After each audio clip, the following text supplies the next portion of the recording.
आता पाहूया टॉप 9 मोठ्या बातम्या।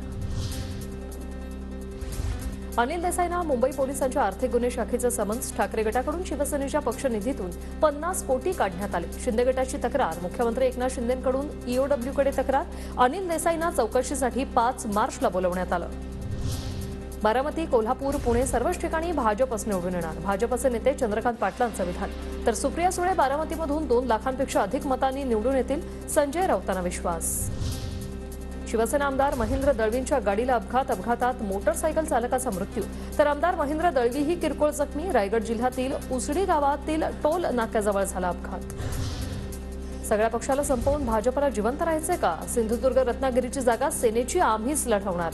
रत्नागिरी सिंधुदुर्ग लोकसभा जागेवरून रामदास कदमांचा भाजपवर निशाणा।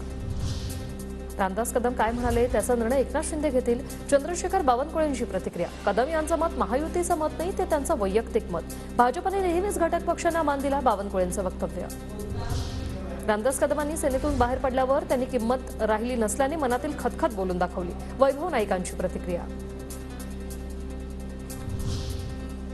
रत्नागिरी सिंधुदुर्ग लोकसभेवर आमचाच विजय होणार। विनायक राऊतांचा 100% पराभव होणार। आशिष शेलारांचा रत्नागिरी सिंधुदुर्ग लोकसभेवर अप्रत्यक्ष दावा।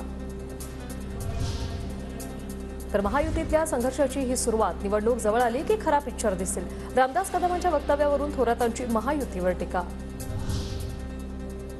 खासदार अमोल कोल्हे तुळापूरमधील चालू शासकीय कार्यक्रमातून निघून गेले, तर मुख्यमंत्री उपमुख्यमंत्र्यांच्या परवानगीने कार्यक्रमातून निघून गेलो, अमोल कोल्हे यांचं स्पष्टीकरण।